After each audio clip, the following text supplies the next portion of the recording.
Glória a Deus. Irmãos, hoje eu quero ministrar uma palavra para os irmãos. No nosso primeiro dia da conferência, nós ministramos aqui sobre Êxodo capítulo 12. Falamos ali sobre o sangue no umbral das portas, aonde estava o povo de Deus no Egito escravizado. E nós focamos que eles estavam ali carregando pedra, amassando barro, cavando poços, levando uma vida dura, que não foi nada fácil para eles que estavam escravizados. E veio a notícia que o anjo da morte passaria ali à noite, e aqueles que não tivessem o sangue no umbral da porta iriam morrer. Senhor. E nós ministramos essa palavra. Foi uma noite de muita glória, muito poder, muita unção. Deus derramou a sua glória no meio desta igreja. Aleluia. E logo nós vemos no segundo dia ministrando a palavra de Deus. E nós falamos ali sobre as marcas. No segundo dia, falamos sobre as marcas de Cristo. E apresentamos ali sobre aquela marca, e apresentamos ali aquela figura daquele jovem que foi marcada no seu rosto, e que ele era discriminado, ele era rejeitado, e ele foi chamado para sentar como na última cadeira lá atrás da sua sala. E no terceiro dia nós ministramos aqui, que foi ontem, sobre o filho pródigo, o jovem distante de Deus. Ele foi para a cidade longínqua e ali desperdiçou tudo que tinha, gastou tudo que o pai tinha lhe dado e depois ficou na pior. E hoje eu quero ministrar nesse quarto dia, no penúltimo dia dessa campanha, em Filipenses capítulo 4. Eu quero falar sobre a figura de um cristão curado. Como nós conhecemos uma pessoa que ele é curado? Como identificar uma pessoa que é curada na presença de Deus? Você até se denomina dizendo que é um cristão, mas você às vezes está doente. É verdade que você carrega a Bíblia, é verdade. É verdade que você vai à igreja, é verdade. É verdade que você ora, é verdade. Mas mesmo assim você ainda está doente. E o apóstolo Paulo, nessa leitura que nós iremos fazer, ele tem uma certa preocupação com a saúde, com o bem-estar. Porque um cristão, ele só rompe se ele tiver um bem-estar com Deus. Ele só chega a algum lugar se ele estiver sadio, se ele estiver saudável.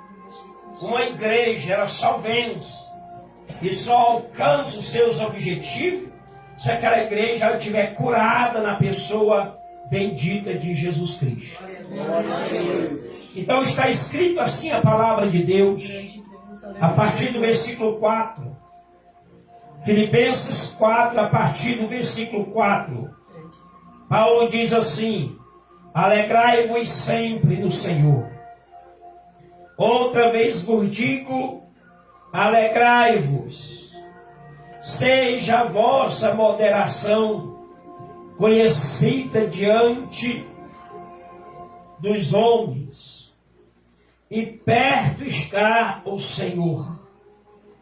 Não andeis ansioso por coisa alguma, em tudo seja conhecido diante de Deus, e as vossas petições, pela oração, súplicas e com ação de graça. E a paz de Deus, que excede todo entendimento, e guardará o vosso coração e o vosso sentimento em Cristo Jesus. Diga comigo, o vosso sentimento, e o vosso coração. Mais uma vez, o vosso sentimento, e o vosso coração. Vamos ler em outra tradução. E outra tradução vai dizer assim, ó: a vossa mente, e o vosso coração. Mais uma vez, a vossa mente, e o vosso coração. Podem sentar no nome de Jesus. Perceba comigo, irmãos, que nós fizemos uma leitura de aproximadamente 7 versículos. Mas o problema e a situação, ela está apenas em um versículo. Paulo, ele estava dizendo e apresentando a localidade onde estava alojado a doença. Ele está apresentando aqui aonde estava a enfermidade. Paulo, ele apresenta que essa enfermidade que faz com que a igreja fique doente. Paulo, ele apresenta aqui a enfermidade que faz com que você fica enfermo. Ele apresenta aqui 2 localidades que a enfermidade se alogia. A primeira, ele apresenta como a mente do cristão. É um lugar fértil, é um campo de batalha, é um lugar aonde nós confrontamos, é onde vivem as indecisões, é onde às vezes a gente age até pelos nossos pensamentos e fazemos besteira na vida. Paulo, ele está dizendo, a nossa mente precisa ser tratada. A nossa mente precisa estar guardada em Cristo Jesus. Então já identificamos o local aonde fica a doença. O segundo local que Paulo vai apresentar aqui para nós nesse texto, aonde muitos estão enfermos, aonde muitos estão doentes, Paulo apresenta no versículo 7 dizendo que é o coração, que também deve ser guardada em Cristo Jesus. Então perceba, por isso que eu fiz os irmãos repetir este versículo: e guardará o vosso coração e o vosso sentimento em Cristo Jesus. Então aqui vai ser o foco da mensagem, aqui vai ser, na verdade, o foco da pregação dessa noite, aonde nós precisamos ser curados, aonde nós precisamos ser tratados. Mas o apóstolo Paulo, ele vem alimentando a igreja, ele vem dando ali uma injeção de ânimo, e ele vem com muita sabedoria, ele vem com uma palavra de sábio, se chegando a esta localidade, onde está o mal. Então perceba comigo que Paulo, ele ainda está em Roma, ele está preso, por causa do Evangelho, por ele pregar a palavra de Deus. Foi lá que ele escreveu ainda essa carta, porque essa carta foi alguém muito especial, que foi visitar Paulo ainda na prisão, e relatou a situação da igreja. Só para os irmãos entenderem, hoje nós temos aqui o pastor Matiello, que veio ali do Capizal, né? E ele é subordinado ao nosso pastor, como eu sou também. E o pastor Matiello chega no pastor e fala assim: olha, lá a situação da igreja está assim. Lá um irmão fala do outro, lá tem um que não vem para a igreja, lá tem outro que não gosta da palavra. Ah, tem um lá que nem na oração não vem. Ah, tem um lá que tudo que fala na igreja ele sai levando e contando para Deus e o mundo. Está difícil, o negócio está lá de cabeça para baixo. Na verdade, eu estou para desistir. Isso é só uma suposição, ele não falou isso, tá? Eu acredito que está tudo bem, glória a Deus. Mas só a gente que pastoreia sabe como é que é uma igreja. Eu estou, meus irmãos, pastoreando a minha 10ª igreja nessa jornada de obra do Senhor para a glória de Deus. Aleluia. Cada igreja eu pastoreei em um estado diferente. Pastoreei no Maranhão, pastoreei no Tocantins, pastoreei no Pará, pastoreei no Goiás e hoje eu estou no Distrito Federal em Brasília. Então é a 10ª igreja que eu estou pastoreando. Então, se for tocar assunto comigo e experiência de mexer com crente obreiro, pode vir conversar comigo. Tem muita coisinha para passar para os irmãos. Então, a gente não fala aqui no ponto daquilo que a gente vive de uma forma teoricamente. Não. É na prática, vivida no dia a dia. É, Deus querido.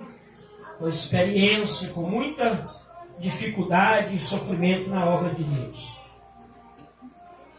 E o apóstolo Paulo, ele recebe então a notícia da igreja aos Filipenses. E quando ele recebe a notícia, pastor Matiello, então Paulo começa a fazer um diagnóstico. E ele começa a identificar a área que deveria ser tratada, onde deveria começar a colocar o remédio para curar aquelas enfermidades, para curar aqueles mal que tinha no meio da igreja, que estava inserido na vida de alguns irmãos que viviam naquela igreja aos Filipenses. A igreja aos Filipenses estava vivendo um tempo difícil, porque naqueles dias a igreja estava sendo atacada por alguns tipos de pessoas, que uns diziam que eram apóstolos, outros diziam que pregavam o evangelho, surgiu ali do nada e se infiltraram no meio da igreja e começou a surgir heresias. Começou a surgir alguns movimentos estranhos que não era costumadamente a igreja participar. E aquilo começou então a atingir a igreja.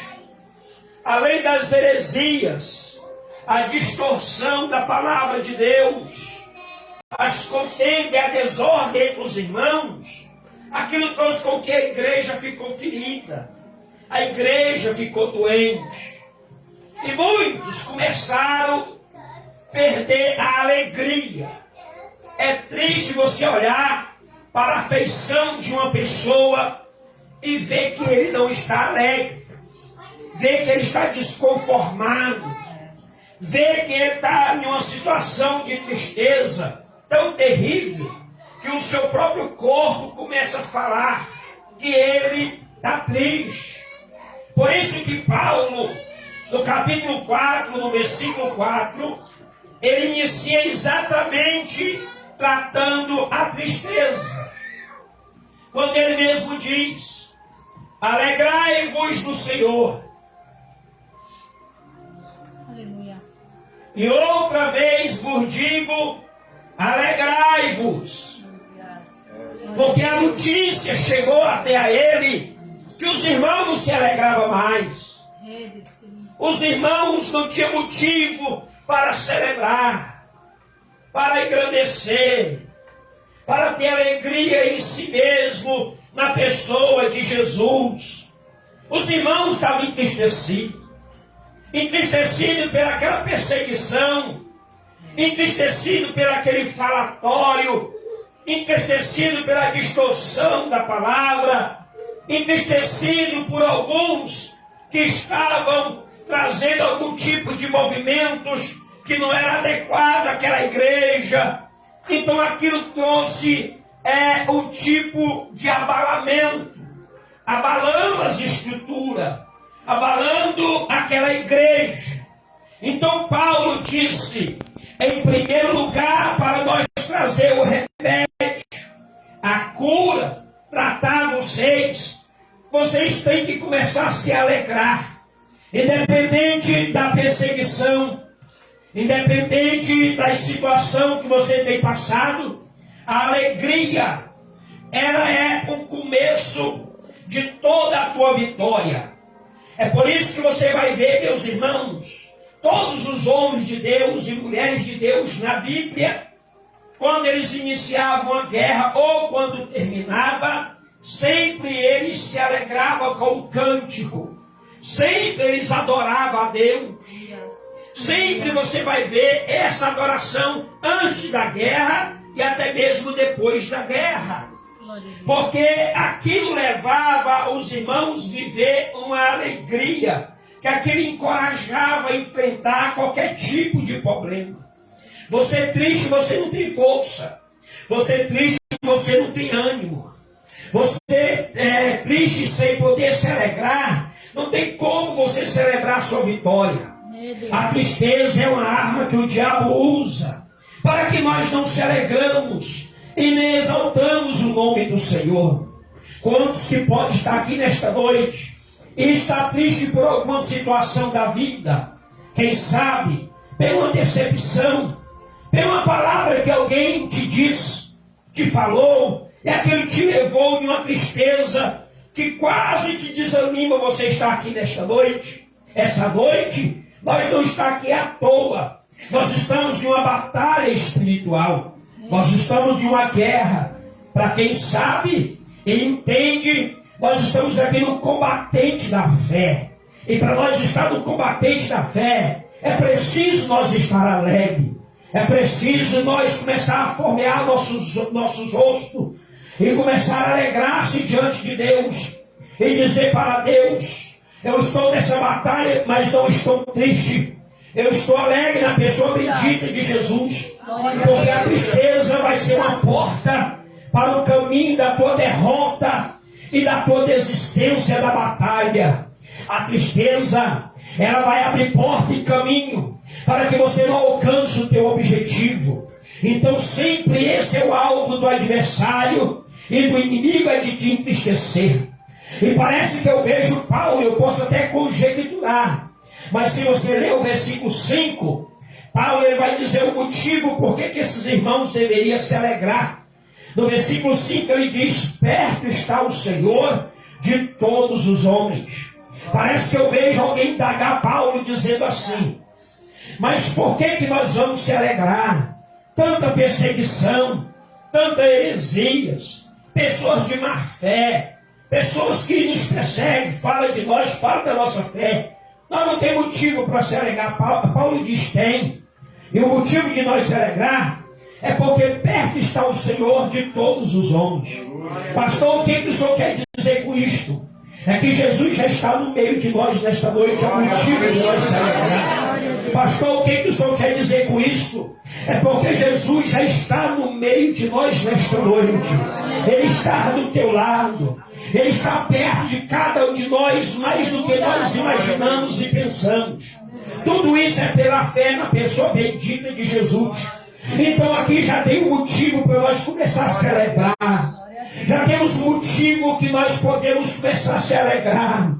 Porque ainda que alguém te abandone e te deixa só, ainda que alguém distancia de você, ainda que um amigo vai bem para longe, ainda que um esposo pega um carro e vai embora de casa, ainda que alguém diz que não quer ficar mais perto de você, Jesus está dizendo: eu sou contigo, filha. Eu sou contigo, filho.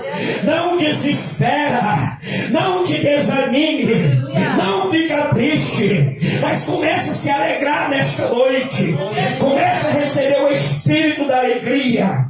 Começa a formear a tua face e dizer: hoje eu estou alegre, porque perto está o Senhor, e o Senhor está aqui nesta noite. O meu coração já está sendo aquecido, a minha alma já se enobrece no Senhor, pela presença dele aqui neste lugar. Só quem está entendendo, levante a tua mão para o céu. Só quem está entendendo, começa a dar graças a Deus. Só quem está entendendo, glorifica o nome do Senhor. Comece a dizer: Deus, te agradeço pela tua presença, por estar do meu lado, por estar perto de mim, por estar aqui nesta noite, por alcançar alcançar a nossa fraqueza e desfazer do nosso desânimo para a glória do teu santo nome. Então perceba que Paulo agora dá uma injeção. Paulo dá um jeito de tirar a tristeza e levar alegria para os irmãos. Paulo levanta a autoestima, trabalha na área emocional do povo. Porque a área emocional estava abatida, estava fraca. A área emocional do povo não tinha vibração nenhuma. As pessoas estavam como se tivessem jogada, como se tivessem sozinho. Mas perceba então que Paulo, então ele agora já tratou de duas coisas importantes para levantar um povo, ou até mesmo para apresentar a figura de um cristão saudável. A figura de um cristão saudável, Paulo apresenta que a primeira delas é o cristão alegre. Quando vê um cristão alegre é porque ele tem saúde. Quando você vê um cristão alegre é porque ele está saudável, porque a alegria faz parte da força do Senhor na nossa vida. Então Paulo está dizendo assim, a figura de um cristão saudável, ele é um cristão alegre. Coisa boa é você sentar do lado desse irmão que está do teu lado e ele olhar para ti sorrindo e dizer feliz. Eu estou por te ver aqui. Ele anima até a gente também que está triste. Feliz, irmãos, quando você olha para o irmão e ele te recebe te abraçando com toda alegria, ele te dá um abraço. Muitos deles é tão carinhoso que nos dá até um beijo ali. Ele fala, irmão, fiquei feliz por te ver. Você pode estar lá embaixo, mas você se ergue naquela hora. Então, alegria. Isto é, meus irmãos, a figura de um cristão curado. Mas Paulo não trata só dessa figura. Se você continuar lendo, você vai ver no versículo de número 6. Eu estou só introduzindo, tá, irmão? Essa não é a mensagem. Todas as mensagens que eu ministro, sempre eu faço a introdutória. Mas quando você chega no versículo 6, porque o versículo 4, Paulo está trazendo a alegria de volta. No versículo 5, ele está colocando um motivo porque devemos se alegrar, porque é Cristo perto de todos os homens. E no versículo 6, ele trata mais profundo. Ele entra na área espinhal do homem, na área mais oculta, onde muitos não vai, só Deus. Só Deus pode ver o lugar mais profundo e oculto. Ainda que tem um aparelho que bate um raio-x e enxerga os pulmões, mas não enxerga tudo que Deus enxerga. Então é isso que Paulo está agora fazendo na vida daqueles irmãos. Olha no versículo 6, Paulo diz assim, meus irmãos, de uma forma tão profunda: não andeis ansioso por coisa alguma. Em tudo seja conhecido perante a Deus, pela vossa petição e oração, súplicas e com ação de graça. Perceba que Paulo inicia o versículo 7 dizendo assim: não andeis ansiosos por coisa alguma. Se você ler em outra tradução, se eu pedir para ler, vai dizer assim, ó: não fiqueis ansiosos. Ou seja, que nada te inquieta com as perturbações deste mundo. Isto é uma pessoa ansiosa. A pessoa ansiosa, ele não consegue dormir direito. Uma pessoa ansiosa, ele trabalha preocupado. Uma pessoa ansiosa, ele não se aquieta, ele fica para cá, para ali, vai na sala, vai na cozinha, vai no quintal, sai lá dentro, vai lá fora. Tem hora que ele parece que ele quer entrar dentro da mata. Ele fica ansioso, ele quer andar, ele quer conversar, é uma pessoa que não para nada. Ele está sempre em movimentação. Então, Paulo está dizendo, não fique inquieto, não entre em desespero, não entre em conflito contigo mesmo. Paulo ele está dizendo com toda a clareza, e aqui também ele está sendo bem eloquente em questão da palavra, Quando ele diz, não seja vossa inquietação, no versículo 6 ele diz, não andeis ansioso por coisa alguma, mas tudo seja conhecido diante de Deus. O que Paulo está dizendo? Essa inquietação, isso que está tirando a tua paz, isso que está fazendo você andar para lá e para cá e você não consegue dormir, leva ao conhecimento de Deus. Apresenta ao Deus de Israel. Conta para ele por que você está inquieto, por que você está ansioso, por que você anda para um lado e para o outro. Começa a falar para Deus, começa a explicar para Deus. Aí Paulo começa a ensinar como é que você se deve fazer isso. Ele diz que primeiro é pela oração, porque a oração é como se fosse um veículo. Assim como o veículo nos leva para um lugar e para o outro, assim é a oração que leva os nossos problemas diante do Senhor dos exércitos, do Deus Criador do céu e da terra. Então, simplesmente, irmão, nós entendemos que a oração e a palavra têm uma ligação, mas elas são formas distintas. Por quê, pastor? Porque a palavra é uma ponte que nos liga de Deus a nós. É a palavra que vem de Deus para a nossa vida. E a oração é uma ponte que liga de nós a Deus. A oração sai de nós e chega até o trono do Deus de Israel. Então aqui está o paralelo do objetivo da palavra. Então quando Paulo diz, não esteja inquieto por coisa alguma, não esteja ansioso por nada, mas tudo apresenta a Deus em oração. Quando fala oração súplica, ele está se referindo ao esforço, à lágrima, momentos de joelho, momentos de compromisso com Deus, de responsabilidade pelaquilo que você está apresentando ao Deus de Israel. Isto é a súplica. Glória a Deus. É você largar tudo e ir para os pés de Jesus. Aleluia. A súplica é você reunir o máximo que você pode. E você se lançar nos pés do Senhor e apresentar a Ele a causa.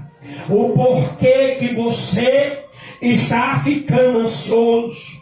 O que está tirando a tua paz. O que está tirando a tua alegria. O que está tirando a tua felicidade, o que está tirando o teu sorriso, porque há muitas situações que atingem a área da nossa vida que nós vivemos entristecidos. É, Deus querido. Agora olha para mim como a figura de um cristão curado está se formando. Paulo diz que a figura de um crente ou de um cristão curado, ele apresentou no versículo 4 como um cristão alegre, alegrai-vos. No versículo 6 ele apresentou a figura de um cristão curado, como um cristão que não está ansioso, não está desesperançado, não está andando para um lado e para o outro. A figura de um cristão curado, Paulo está apresentando aqui como alguém que apresenta tudo a Deus em oração. Até aqui Paulo começa a formar-se essa figura de alguém que é curado. Perceba, irmão, uma pessoa que é curada, ele é sorridente, ele é alegre, ele contagia com sua presença aonde ele chega. É uma pessoa curada. Uma pessoa curada, ele tem uma vida de oração, de tranquilidade na presença do nosso Senhor e Salvador Jesus Cristo. A pessoa que tem uma vida curada, então agora Paulo começa aqui a formar essa figura, apresentar para aqueles irmãos dizendo, vocês precisam ser curados. Primeiro, se alegrar. Segundo, não ficar ansioso, desesperançados, mas simplesmente viver em oração com todas as suas forças, para que nós venhamos vencer, meus irmãos, a potestades inflamáveis do adversário da nossa alma. É preciso nós estar nos pés do Senhor.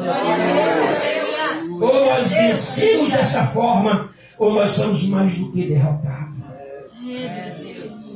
Mas ainda nessa introdutória da mensagem, Paulo ainda mostra mais um ponto que precisa para que essa figura de um cristão curado se apresente.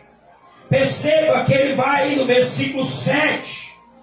E no versículo 7, Paulo diz assim, ó: e a paz de Deus que excede todo entendimento. Aleluia. Glória a Deus. Agora perceba comigo, Paulo, ele disse que era para estar alegre. Paulo disse que era para estar perto, estava o Senhor dele. Aí Paulo diz em seguida que era para estar em oração. E agora Paulo diz: e a paz de Deus. A paz de Deus, para quem sabe, a paz é um fruto do Espírito. O fruto do Espírito que é produzido por aquilo que nós servimos a Deus. Aleluia.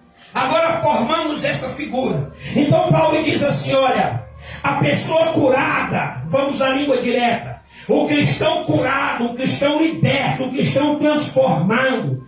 A figura desse cristão, primeiro, é alegre. Segundo, ele é perto do Senhor. Ontem eu preguei sobre a pessoa longe de Deus, né? Ele é perto do Senhor. Terceiro, ele é de oração. E quarto, ele tem paz de Deus. Aleluia. O que é a paz de Deus? Não é a paz que o mundo tem. Porque o mundo vive uma ilusão achando que tem paz. A paz de Deus que excede é uma paz diferente da do mundo. O que é a paz de Deus? A paz de Deus é aquela que Daniel viveu ainda dentro da cova dos leões. Daniel estava dentro da cova dos leões, mas ele tinha tanta paz de Deus que ele estava tranquilo lá dentro. Ele tinha certeza que o Senhor estava o livrando ele de qualquer situação. Aleluia. A paz de Deus é aquilo com que fez Sadraque, Mesaque e Abednego, e dentro de uma fornalha, mas não ser queimado por nada, eles ficaram bem tranquilos lá dentro. Isso é a paz de Deus.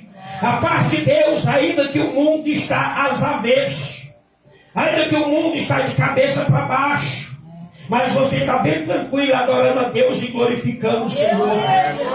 A paz de Deus, o povo está aí no desespero, se acabando, sofrendo e tudo mais, e você está aqui, ó, descansando no Senhor.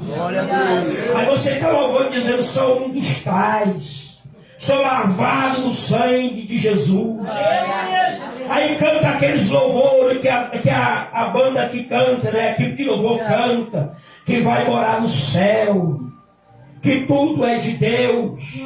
É isso que as pessoas não nos entendem. Eu fui chamado para atender um moço chamado, agora me fugiu a memória dele, que eu queria citar, mas ele me chamou no gabinete dele, ele é empresário, e ele falou para mim dessa maneira: eu tenho tanta coisa para cuidar, tanta coisa para fazer, eu vou dormir às vezes 1h da manhã, 2h da manhã, ele falando para mim. E eu não entendo esses crentes. Depois de muita conversa nós entramos nesse assunto. Eu não entendo esses crentes. Tem crente que mora de aluguel, não tem carro, mal tem uma família, mas só vive na igreja cantando, louvando, orando. E o povo que dorme até quase meio-dia. Eu mesmo hoje dormi foi muito. Glória a Deus. Ele nunca vai entender a paz que Deus nos dá. Eles nunca vão entender aquilo que é sede de Deus para a nossa vida. Significa que nós usufruímos de bênção que nem todos usufruem. É verdade. E é dessa paz que Deus quer te dar. É dessa paz que Deus quer que você usufrua. Ainda que você tenha conta para pagar, ainda que você tenha um emprego que você tem que cuidar dele, ainda que você tenha uma família, mas Deus, Ele acalma com sua paz o nosso coração, e nós tenhamos tranquilidade, e ainda viemos aqui à noite dizer que Deus é bom, maravilhoso, bondoso para conosco. Ainda nós glorificamos e exaltamos o nome de Jesus, porque Ele nos abençoou com essa paz que o mundo não tem. Glória a Deus. Glória a Deus. Por isso que Jesus disse: a paz que eu vos dou não é a paz que o mundo vos tem. É uma paz diferente. Agora perceba como nós estamos montando aqui. Nós estamos levantando aqui, apresentando a figura de um cristão curado. Paulo está dizendo assim, olha, a figura e o que identifica o cristão curado ele é alegre. Diga comigo, alegre. Alegre. Aí Paulo insiste no versículo 5 dizendo, perto está o Senhor dele. Diga assim, o alegre atrai até Jesus. Aí Paulo está dizendo assim no versículo 6, meus irmãos, não fica ansioso por coisa algumas, mas apresente a Deus em oração e súplica. Ele está dizendo, esse cristão que é alegre, que atrai Jesus, ele também é de oração. E se ele é de oração, não tem motivo para que ele ficar inquieto. Esse cristão que ele tem a vida alegre, Jesus perto dele, e é de oração, ainda recebe a paz como gratificação, não tem motivo dele ser doente, dele ser desesperado, dele ser uma pessoa amargurada, maldizentes. Ele tem motivo para dizer que é feliz, que é grato, que ele alcançou-se as benevolências daquele que é todo poderoso, que é o Senhor Deus de Israel. Diga comigo, alegria. Alegria. Jesus perto de nós. Jesus perto de nós. De oração. E paz. Eu sou um verdadeiro curado na presença de Jesus. Paulo está tratando aquela igreja. Aleluia. Paulo está curando das enfermidades. Paulo está trazendo saúde. Aleluia. Glória a Deus. Eu não sei por qual motivo que você está triste. Eu não sei por que motivo que você se sente tão distante, sozinho. Eu não sei por que você não consegue orar. Eu não sei por que você não consegue dormir como se não tivesse paz. Mas o meu Jesus está dizendo, através da minha palavra profética, eu vou te curar, eu vou te dar alegria, eu vou estar perto de ti, você vai ser de oração, eu vou te dar a paz, tu vai ter saúde espiritual para erguer a tua mão para o céu e dizer, bendito seja o nome do Senhor. Aleluia. Então Paulo está curando. Paulo está restituindo. Paulo está levantando. Está dando a estrutura àquela igreja como vencer as suas dificuldades, os seus problemas. Como que tu vai resolver o problema da tua igreja você se entristecendo? Deus querido. Quando eu chego lá na igreja, eu fiz uma calçada nova, o pastor inaugurou ela lá. Eita, glória. Quando eu chego na igreja, eu estaciono meu carro lá, aí já fica irmão na porta olhando para ver se eu vou. Porque como eu viajo muito, aí quando eu chego, já coloco no grupo, cheguei, vou ministrar hoje à noite. Aí eu já vejo irmão lá na porta assim, para ver se eu já estou chegando. E aí eu estaciono meu carro do lado da igreja, para ninguém ver eu chegando. Quando eu vou subir a calçada, eu sou logo correndo. Chego todo alegre. Cheguei, aleluia, estou aqui, irmão. E vejo esse irmão sorrir, alegria, irmãos, muda o clima. Eu aprendi essa estratégia na palavra de Deus. Aleluia. Agora, se você chega lá assim, ó. Não quero falar com ninguém, não. Você começa a contaminar todo mundo. A minha presença tem que ser saúde para os doentes. Não com essa cara de quem chupou limão não vai curar ninguém. Eu quero lá saber o que tu passou dentro de casa, que aconteceu lá no teu trabalho. Eu quero lá saber os pinotes que deu de noite. Eu quero saber o teu encontro hoje aqui com Deus.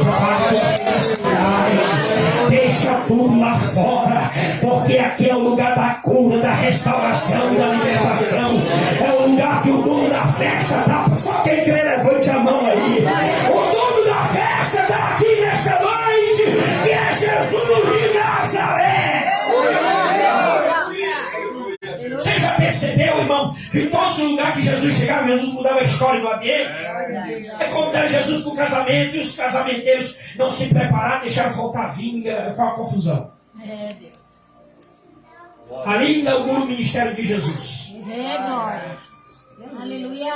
Aí está lá, quem ia casar decepcionado, quem organizou sendo puxado a orelha, o negócio está feio. Mas aí Jesus não. Jesus quer dar um novo vinho. Jesus quer mudar a história do ambiente. Aquela mensagem, sabe o que quer dizer? Eu quero mudar a história de todos vocês aqui hoje.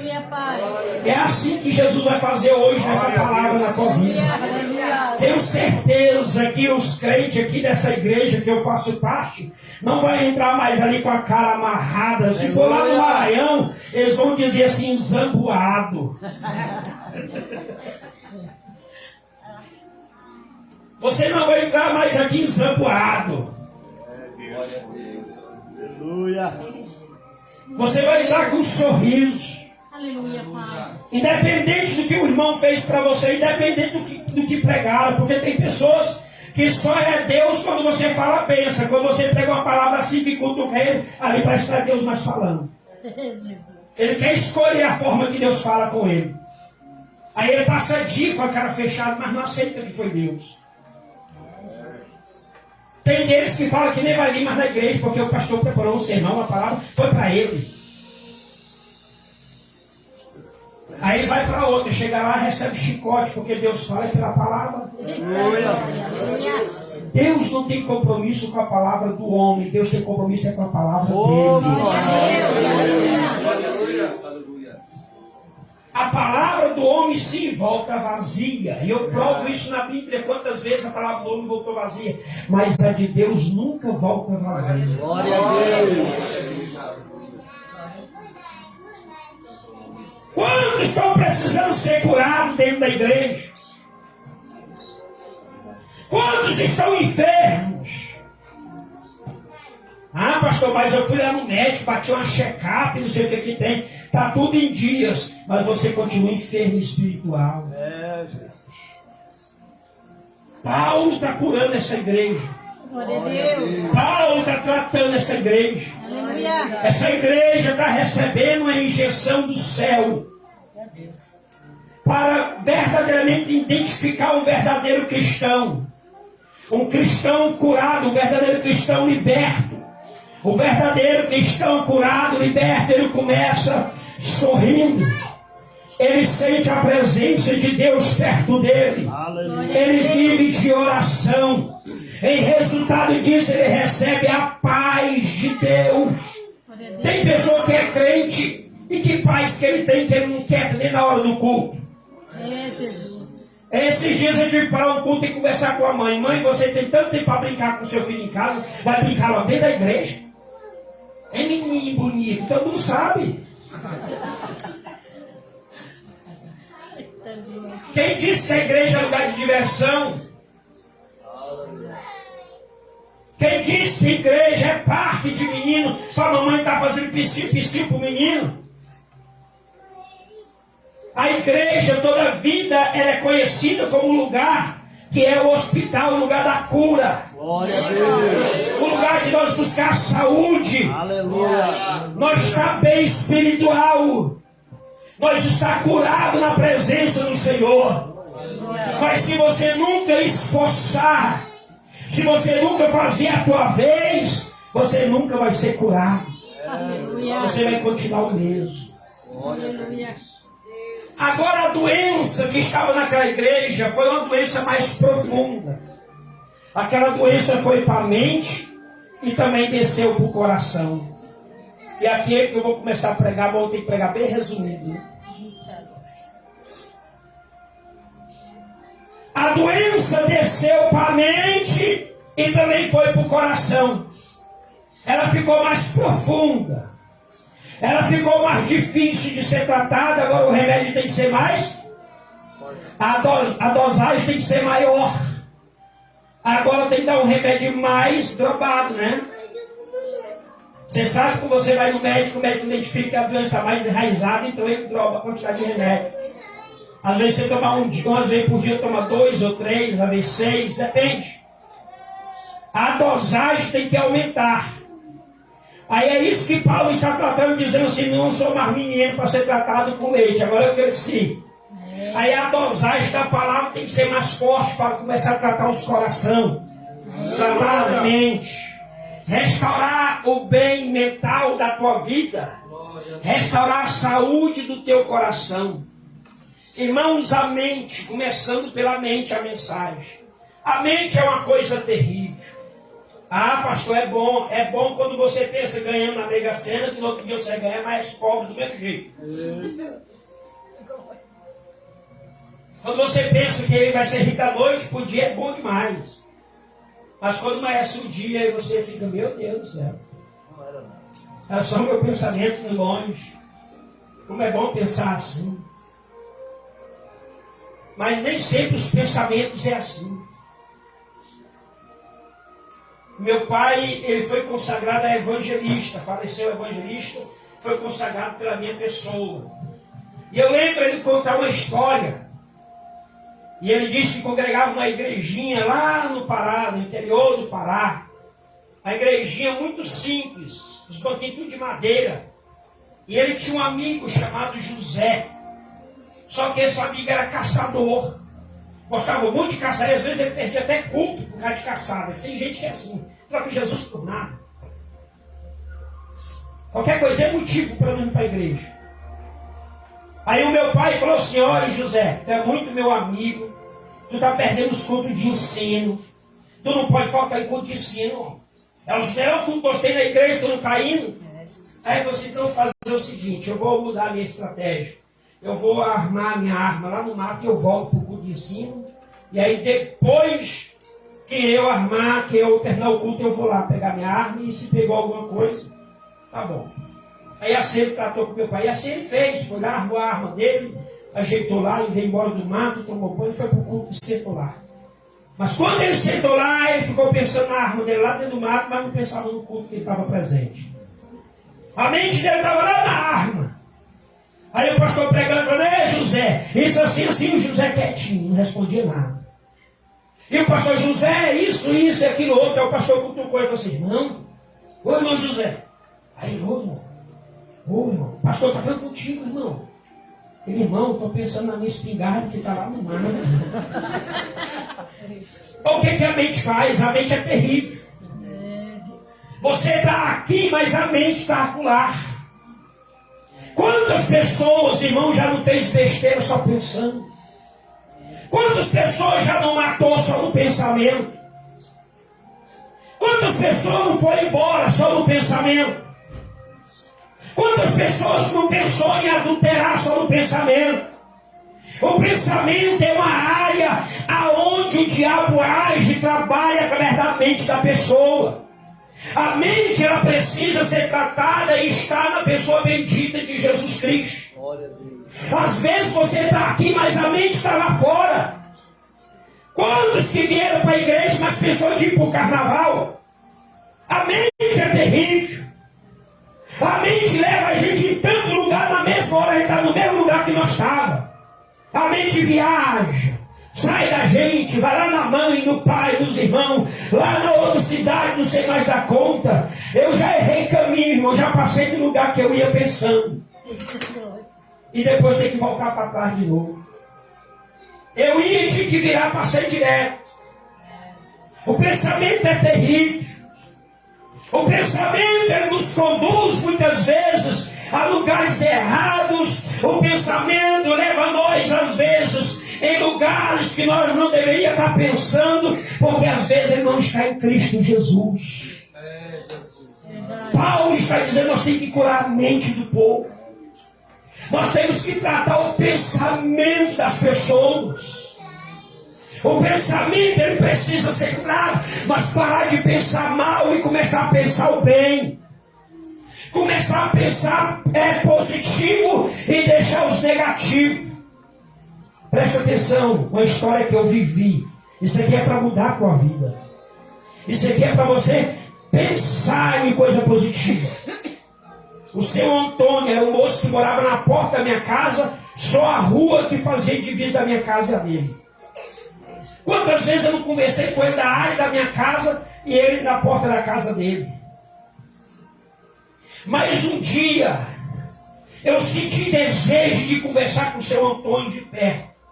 Porque o seu Antônio sempre ia na nossa igreja. Mas ele só queria ir no dia que eu estava ministrando. E ele falou assim: pastor, o senhor tem uma palavra que muda a mente da gente, muda o coração da gente. A gente fica com desejo de vir outro dia para a igreja. Eu já fui em várias igrejas, mas igual o senhor prega aí, pastor, eu não quero perder um dia que o senhor prega. Então, toda vez que eu falava assim: ó, seu Antônio, hoje eu vou pregar, e dizer: pô, hoje eu vou. Irmão, podia dar chuva, podia dar sol. Ele estava lá na igreja para me ouvir pregar. Mas eu falava assim para ele: quer aceitar Jesus? Ele diz: não, hoje não, vamos deixar para depois. Gosto muito da palavra, amo demais o Senhor, tenho um carinho especial. Mas ele falou assim: pastor, eu já convivi com muitos amigos, já convivi com muitas pessoas, já tive convivência com outros pastores, mas nunca senti de abrir o meu coração para essas pessoas. Mas eu quero abrir o meu coração para o Senhor. O Senhor, eu senti firmeza de eu abrir tudo que eu tenho, eu contar para o Senhor o que eu já passei, o que eu tenho passado e o que eu estou vivendo. E por que eu não quero aceitar Jesus? Eu falei para ele: depois sábado nós vamos conversar. Sábado tu vai abrir o teu coração para mim, mas eu quero que você não deixe de falar nada, homem. E aí eu vou falar. E quando foi sábado, mais ou menos 1h da tarde, eu fui para a casa dele, saí de lá, era quase 6h da tarde. Vim correndo para tomar banho para ir para a igreja. Quando eu estava sentado lá com ele, eu comecei a puxar assunto, vai em cima, vai embaixo. Aí eu entrei logo direto, falei: seu Antônio, abre o seu coração, homem. Por que você não aceita Jesus? E ele começou a descer lágrimas no canto dos olhos. E falou assim para mim: pastor, o senhor sabe que eu te amo muito. Eu gosto muito de ver o senhor pregar. A esposa dele entrou logo na conversa e disse: não tem uma vez que ele não chega aqui chorando e falando da sua pregação. Parece que ele vira um pastor aqui dentro de casa. Ele quer repetir para nós tudinho o que o senhor falou. E ele começou a abrir o seu coração, começou a falar que o filho dele foi morto. E ele deitou em cima do caixão do filho dele e cruzou as pernas e os dedos da mão e jurou que ia vingar a morte do filho. Ele não ia se descansar enquanto não se vingasse. E ele contou toda a história chorando. Ele disse: nunca fiz isso para ninguém. Nunca abri meu coração para ninguém. E eu falei para ele: seu Antônio, o senhor tem que aceitar Jesus e batizar, homem. Você não pode viver como pagão. Mesmo que você aceite Jesus, mas se você não batizar, você é pagão. Isso é ruim para a tua vida. A palavra é clara: se não batizar não será salvo. Tu quer mais o que, homem? De tudo que tu tenha passado. Esquece esse pensamento seu de vingança. Tira isso da tua alma. Perdoa. Olha para Jesus e começa a tua nova vida. Tira esse pensamento de revanche, de perseguição, de vingança. Tira tudo isso, que isso é coisa do diabo na tua vida, homem. Eu fui mesmo com a autoridade para destravar a vida dele, para arrancar ele da garra de Satanás. Porque ele estava indo para o inferno, irmão. E eu falei para ele: a vingança não pertence a nós, pertence a Deus. Eu falei: seu Antônio, vá que o senhor faz isso, concretiza, você mata ele. Que resultado tem isso? Que benefício vai te trazer? Isso não vai valer a pena, homem, porque a vida é um dom que Deus deu. Só Deus tira, só Deus que pode tirar a vida e acabou. Porque Ele mata, Ele prende, mata, e Ele não pode ser preso. Somente Ele. Então você vai acabar o resto da tua vida. Deus. E ele chorando. A esposa assim dele do lado, com a cabeça baixa, escutando aquilo. E eu falei, se mesmo que você matar, você não traz seu filho mais de volta. Perdoa.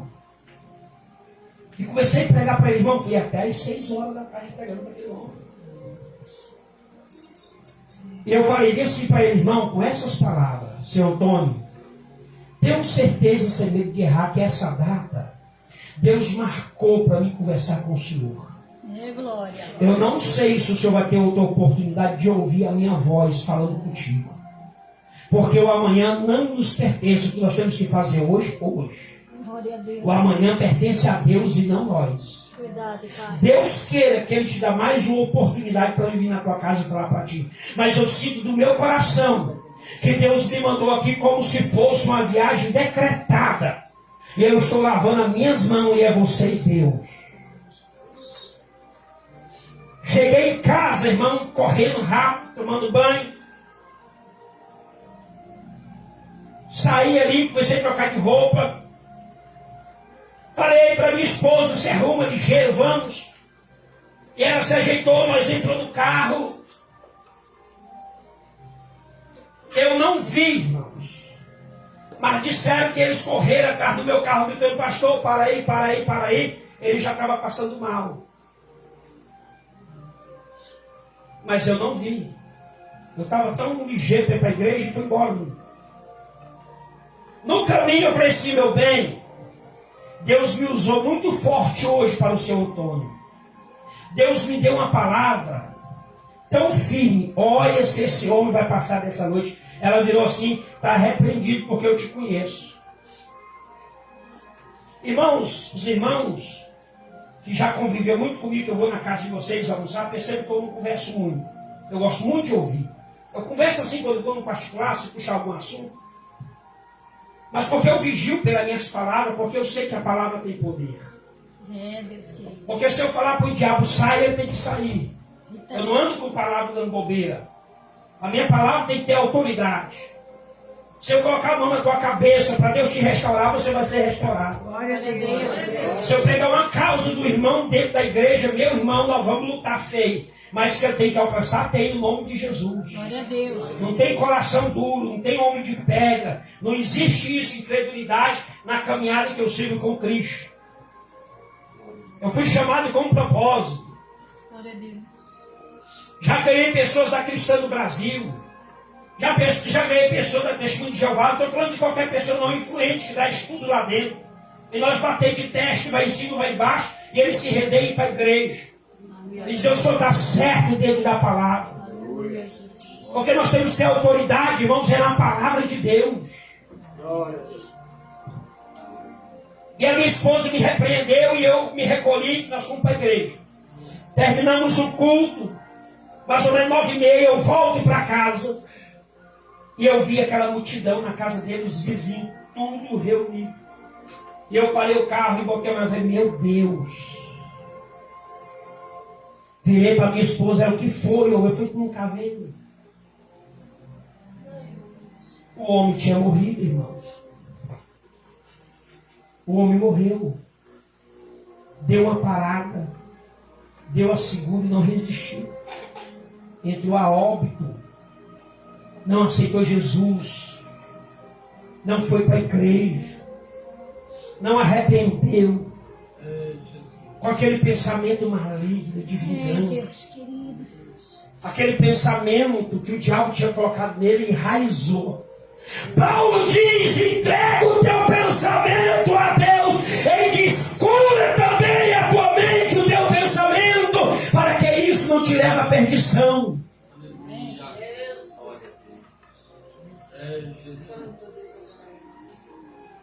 A esposa dele chorando, desesperada. Ela me abraçou e ela chamava eu de pastorzinho.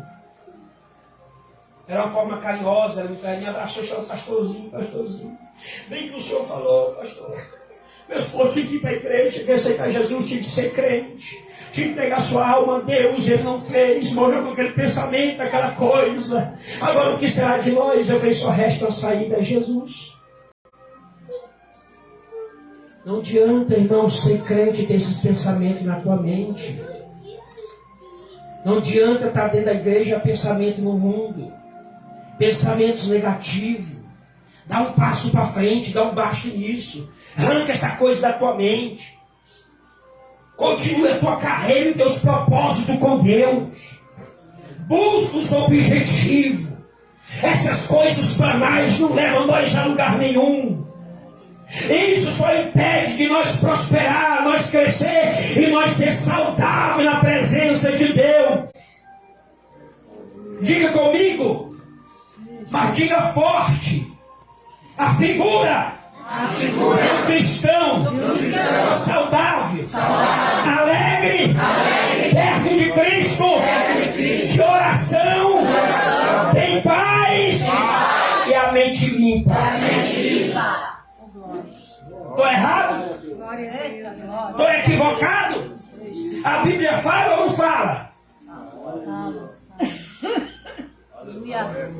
Está tratando a tua área mental. A tua área mental precisa estar em Jesus. Ou então você é um doente dentro da igreja. Você é um enfermo na casa de Deus. Você precisa batizar. Você precisa se tratar. Curar a tua alma. Esse pensamentinho de você ir lá, ficar só uma vez com a mulher e cair fora, isso é coisa do diabo. É, Senhor. É a tua mente que está doente, precisa de cura. Tem pessoas que é assim. Tem pastor que não tem coragem de falar. Pode ser em congresso, pode ser onde for. Está na palavra, eu prego. Está na palavra, eu falo. Está na palavra, eu digo. Para te ajudar, para te levantar, para te curar, para te restaurar. O teu bem-estar diante de Deus. E só quem crê, aplaude o nome de Jesus.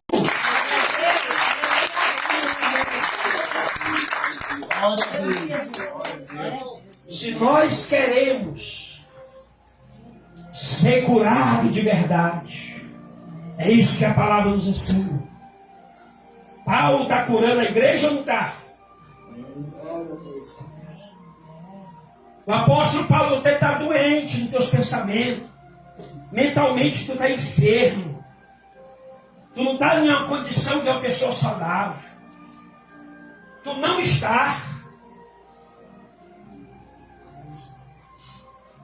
Eu não sei o que é que tem no teu pensamento. Porque essa questão de você saber o pensamento é um atributo que só pertence a Deus. É só Deus que sabe o pensamento, nem o diabo não sabe. Nem eu não sei, ninguém sabe o pensamento de ninguém. Só Deus. E eu não sei qual é o teu pensamento. Eu não sei o que tu tem pensado nos últimos dias. Mas quem sabe que esse pensamento é um pensamento que precisa de cura. E Deus está falando contigo que é hoje. Glória a Deus. Deus está falando contigo que é hoje. Foi hoje que Deus me deu a autoridade desta palavra. Não é amanhã. Deus está tratando é hoje. A doença mental é que nem um câncer. Se não cuidar, morre. Leva a um estado que não tem mais jeito. Verdade, Senhor. A tua mente precisa de cura o mais rápido possível. Se você não tratar dessa área, todo o teu corpo vai padecer. Só Deus sabe para onde você vai. Levante a tua mão para o céu e diga Deus. Deus. Mas é alto, irmão. Deus é assim, é com a expressão com D maiúsculo, tá? Deus. Deus. Mais alto. Deus. Deus. Eu creio na cura da minha mente. Diga comigo, Deus. Eu creio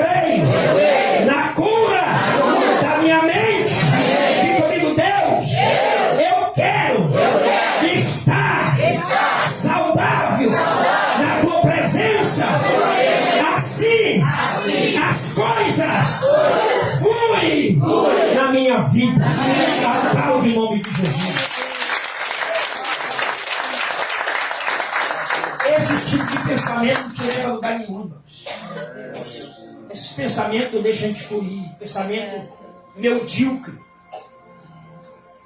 Aí o irmão falou assim, pastor, eu quero orar aqui, você sabe, né? Se eu me ajudar aqui, nós fazer uma campanha. E aí eu comprando isso aí, um fusquinha. Que fusquinha, irmão? Vamos orar para Deus te dar uma coisa boa.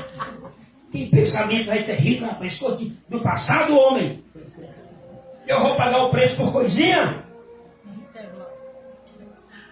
Aí a irmã falou assim, pastor, vamos orar, porque aí você sabe, né? O governo aí está dando kitnet. Que kitnet, irmão? Orar pela mansão, irmã? Vamos mudar essa ideia, irmão, de pensamento medíocre, pensamento miserável. Claro que Deus mandar é bem-vindo, mas vamos orar por coisa grande. Aleluia. Aí ela tentou me desafiar. Irmãos, se quiser me desafiar dentro da Bíblia, vamos embora. Pode fazer fila aí.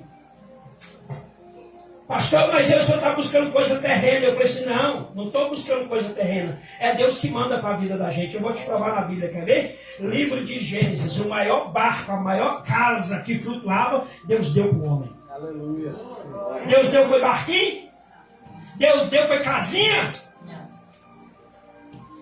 O melhor e o mais belo e lindo, terra, jardim, Deus deu foi para o homem. Aleluia. Deus deu foi qualquer terrinha? Não. Foi qualquer jardim? Não. A maior nação que já existiu, a Bíblia diz que Deus deu para o homem e ainda mandou o homem contar como estrela do céu e como grão da praia da terra. Deus deu para o homem chamado Abraão. A maior nação, a maior riqueza que o homem já teve foi o homem terreno que Deus deu, foi Salomão. Nunca existiu um homem tão rico que nem Salomão. Está na Bíblia. Eita glória. Aleluia. E eu posso caminhar de Gênesis e Apocalipse apresentando para vocês. Mas ela me desafiou e disse, mas o senhor citou só o Antigo Testamento. E eu falei, tu quer novo, filha? Mateus capítulo 5, versículo 44. Sabe o que está escrito lá? Será grande o vosso galardão no céu. Deus nunca quer te dar coisa pequena. Deus nunca quer te dar coisa medíocre. Deus nunca quer te dar coisa de miserável. Deus, Ele quer te honrar, quer exaltar, quer te abençoar. É a mente tua que você quer viver encurvada, medicamente, como uma pessoa pequena, se desvalorizando, se diminuindo. Isso é coisa do diabo. Você dizer que não é nada. Você é príncipe, você é filho de rei, você é abençoado, você é de Deus. Quem usufruir é o melhor que Deus tem para nós, porque eu sou filho de Deus. Glória a Deus. Ela me abraçou e falou, pastor, o senhor está certo. Eu vou mudar agora minhas orações. A pessoa tem um espírito medíocre terrível. Olha esse exemplo aqui. O pastor queria inaugurar a congregação dele. Vou já encerrar, irmãos. Segure mais 2 minutinhos. Eu não tratei do coração ainda, que é o lugar fértil. É Deus querido. Glória a Deus. E aí ele reuniu os irmãos e falou assim, irmãos, nós não temos condição de comprar um violão bom para a nossa congregação, para nós fazer a inauguração. Aí aquele outro irmão que sempre tem também a mesma mediocridade, né? Virou para ele, pastor, mas não tem aquela loja lá que recicla violão? Pega lá um usado mesmo, um tortinho, mais ou menos, e traz, vamos inaugurar a obra de Deus. O importante é fazer a obra do Senhor. E ele foi pelo aquele conselho. Foi lá naquela loja. Quando ele chegou lá, que ele foi entrando na loja, ele escutou um pisado de sapato, de bota atrás dele, toco, toco, toco. E ele escutou quando aquele moço chegou no balcão assim daquela loja, bateu assim e disse, eu quero o melhor violão da loja. E aí ele, como pastor, cismou. Aí ele teve a curiosidade de perguntar, o que você vai fazer com esse melhor violão, homem? Ele disse assim, vou inaugurar o nosso centro espírita. E hoje quem vai mandar lá é o fulano de tal. E nós vamos apresentar o melhor para ele. E ele ficou assim, disse, não, se não tem o melhor do que esse, nós estamos prometendo igual. A mente dele mudou na mesma hora. Aí é tipo aquelas pessoas, vou fazer aqui uma oraçãozinha para Deus. Eu vou aqui ler uma palavrinha. Tudo deles é coisa diminuindo. Você tem que mudar a tua visão. Aleluia. Tem que deixar de ser medíocre. Tem que deixar de ter pensamentos malignos, pensamentos pequenos. Você tem que começar a profetizar sobre as palavras. Profetizar sobre as coisas. Profetizar na tua casa. Começa a arrepender as coisas pequenas, medíocres. E começar a dizer assim, ó, que na minha casa essa sala vai virar uma salona. E começar a ver as coisas grandes em tua volta. E começar a profetizar em tudo. E Deus vai começar honrando e abençoando. Glória a Deus. Deus só vai multiplicando e aumentando aquilo que tem que ser aumentado na tua vida. Porque Deus vai agir conforme a tua visão e o teu pensamento na pessoa bendita de Jesus Cristo. Como que é o teu pensamento? Será que não precisa tratar a tua mente? Eu fui dar um seminário para uma igreja na Assembleia de Deus. Aproximadamente 40 mulheres. Como se tornar uma mulher de Deus. E eu vi naquele dia de seminário, foi 4 dias de seminário. Só mulher, eu tratando só da mulher no último dia que eu inseri os maridos juntos. Que a cura tinha que ser completa. E naquele dia descobriu que elas não eram mulher de Deus. Só via mulher chorando para um lado e para o outro. Aí uma queria abraçar aquela chorando, eu abraça não. Porque tem gente que vai estar abraçando o emocionalismo dos outros. Não sabe nem curar ninguém. Deixa estribuchar aí, deixa o Espírito Santo trabalhar no coração dele, deixa para lá. Deixa chorar. Aqui Cláudio queria abraçar, fique quietinho no teu canto aí. Pensa naquele dia que mulheres foram mudadas pelo poder da palavra. Porque não é nós que muda, irmãos, é a palavra. Se a palavra não fizer, nada faz. Para encerrar a mensagem, o coração. E ele diz, guardará o vosso pensamento e o vosso coração em Cristo. Eu vou resumir o coração rapidão. O coração, ele não é só para bombear teu sangue. O teu coração foi feito para amar. Tem coragem de falar isso para o teu irmão que está do teu lado? Tem coragem? Eu vou contar até 3 e você vai dizer assim, o teu coração foi feito para amar. Glória a Deus. Eu vou contar até 3, calma aí, vocês estão muito rápidos.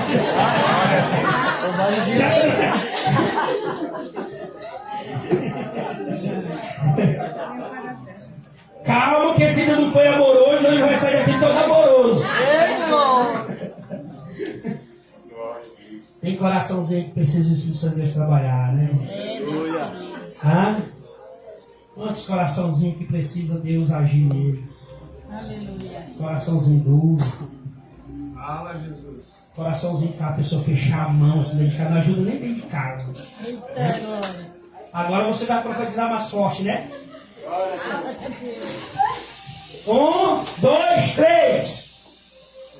Já esqueceu?